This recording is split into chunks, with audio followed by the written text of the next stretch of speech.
Hey, mamas. Welcome to another episode of the Balanced Working Mama podcast.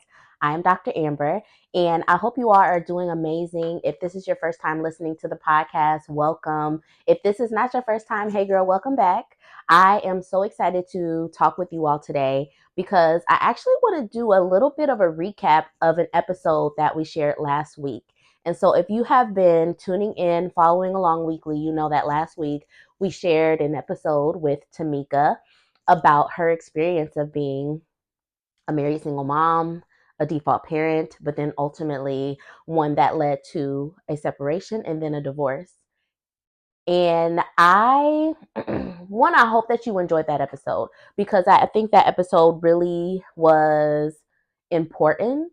One, because Tamika has come so far, you all. I have known Tamika for a little bit. She was a member of our Balanced Working Mama community. I have been able to really watch her grow. But then also to be a part of her story was really very humbling for me. So it was important because Tamika was ready to share that story because as you can tell in the interview, it was a painful process for her and it was full of ups and downs, but she has definitely come out on the other end um, better and just really more tapped in. Not to say that there are not any challenges anymore, but however, she is able to really take care of herself in a different way and has been able to find a new version of motherhood and balance that feels so much more healthy for her and her daughter. I will be honest with you, when I first did this interview with Tamika, I knew it needed to be shared, but I also was a little bit hesitant to share it because I know that some of you are going through a journey where you are trying to undo default parenting. And I want to make a few things clear, and that's why we are doing a debrief of this episode. There will be some of you who, as you go through your journey of trying to undo default parenting, you will realize that this is a journey that you need participation from your partner for. And some of you then may realize that your partner is not willing to participate fully in this process with you.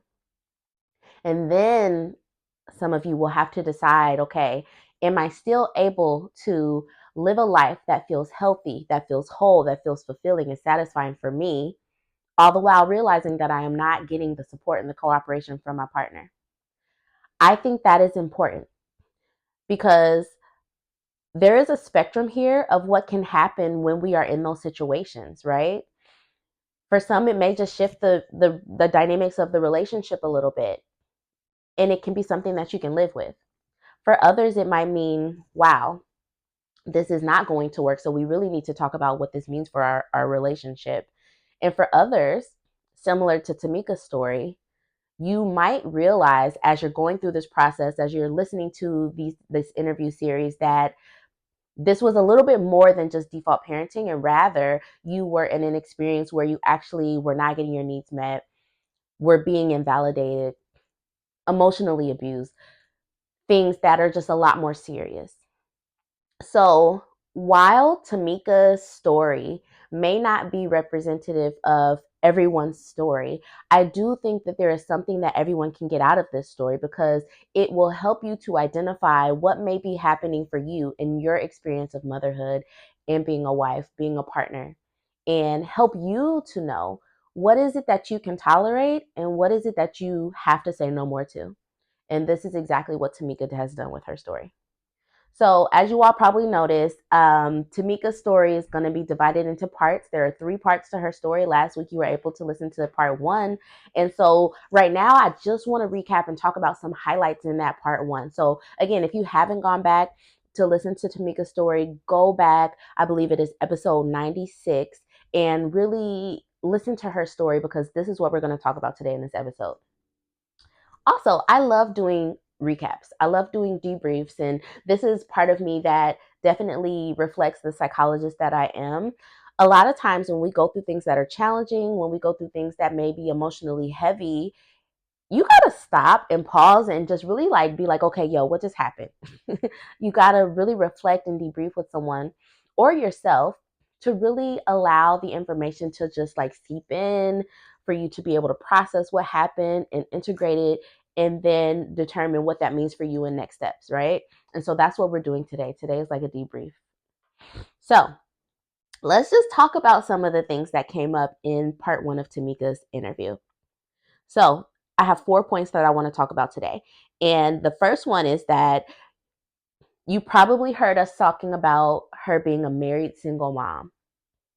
I had never heard of that concept until, let's say, a few months ago. I was on Instagram and stumbled upon a reel of another podcast, completely different from my podcast, but in a segment of that podcast, they were talking about the married single mom. And I actually remixed that reel and talked about, what that meant for me, or what came up for me. Excuse me. Excuse me, y'all. I'm recovering from bronchitis, y'all. I'm finally on the end of it, but oh my gosh. Anyways, married single mom. And so I wanted to really draw out that concept, especially in Tamika's story, because I think that the concept is actually pretty similar to what it might feel like to be a default parent. But I think the term married single mom is definitely much more extreme, right? A married single mom is essentially someone who is married or partnered.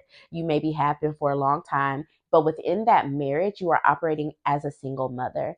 And so that implies that your partner, typically male partner in these situations, is just not giving the effort, giving the support, giving the things that the family needs for you to feel supported and actually partnered in your relationship, right? And so that is exactly what Tamika was experiencing. She was experiencing this dynamic where, on paper, to the public's eye, when they would go out, she's married because she has this partner, this person who seemingly is supposed to take care of her, support her, help to raise their child. However, behind closed doors, Tamika knew that she was a married single mom. Things were different. She was a default parent, right?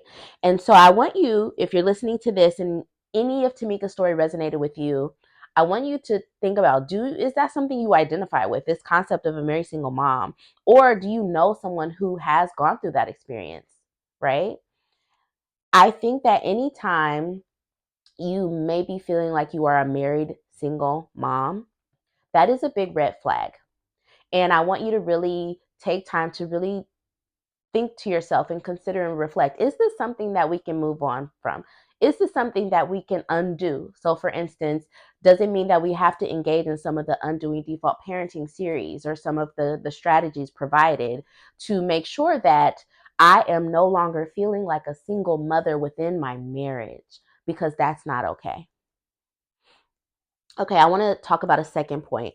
And Tamika brought this up in the interview, this idea that, her partner assumed that she just had this natural maternal instinct because she was a woman, because she had the child, right?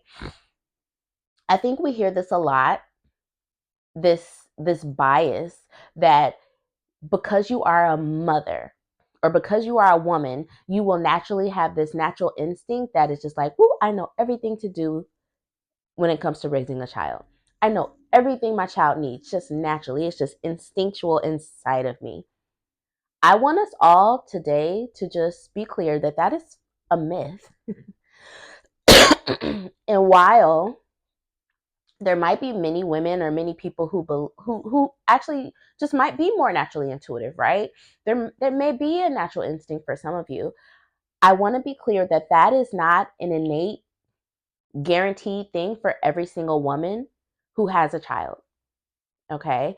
And so, because what happens if we have this bias that there's just a natural maternal instinct, that means or implies that, well, she doesn't need as much support because she just knows, right?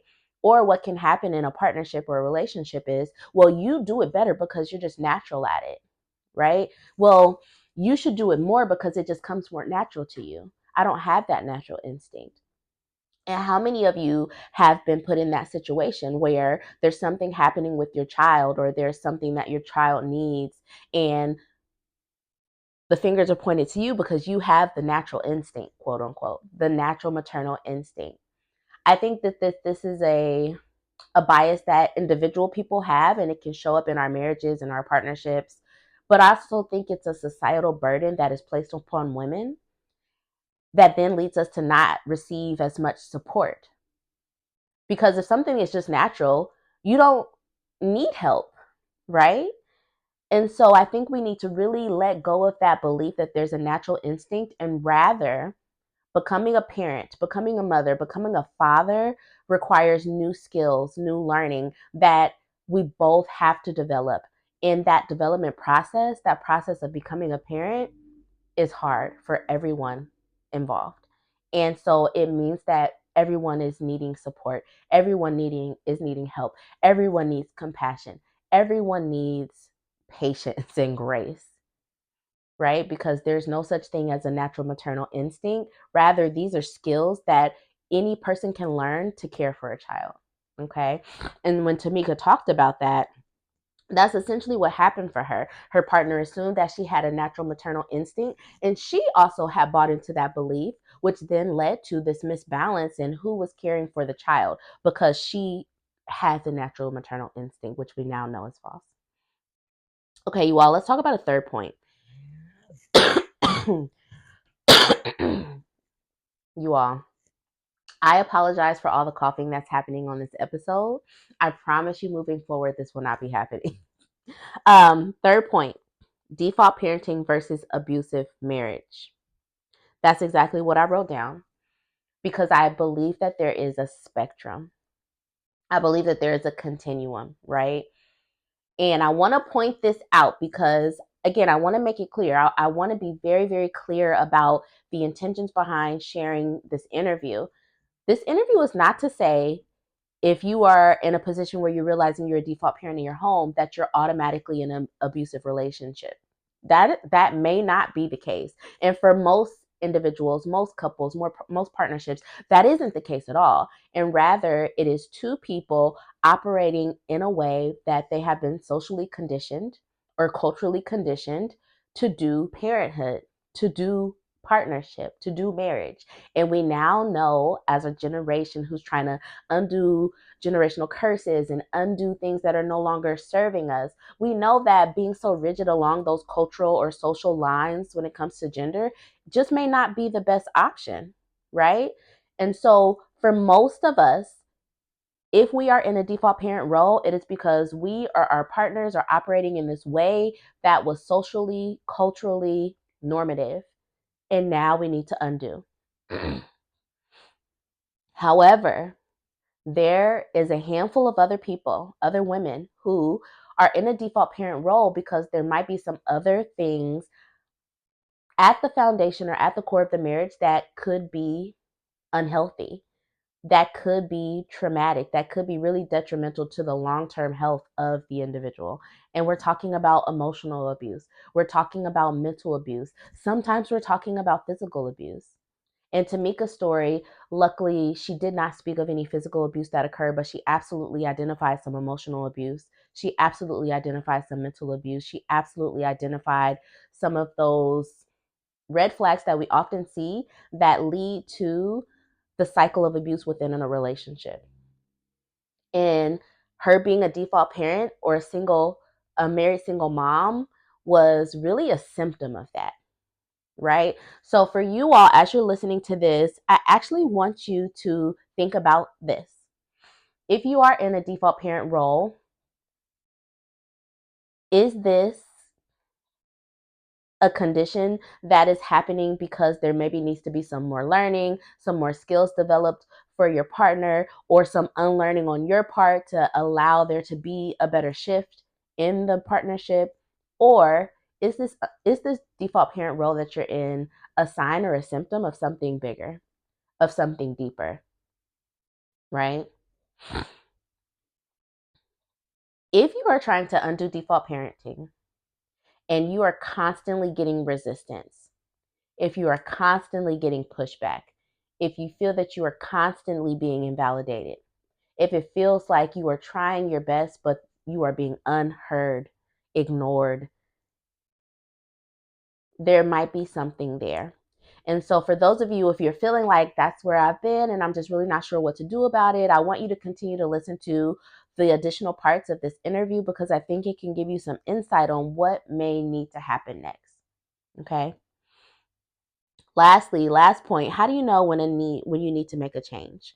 This was something that Tamika really started to hit on, and I want you all to continue to listen to the series, the next few parts of our episodes, because I think you will start to get a sense of, do I need to make a big change within my marriage, within my partnership, or is this something that we can tackle together as a unit by unlearning and relearning some skills so that there is more balance within our home? Okay.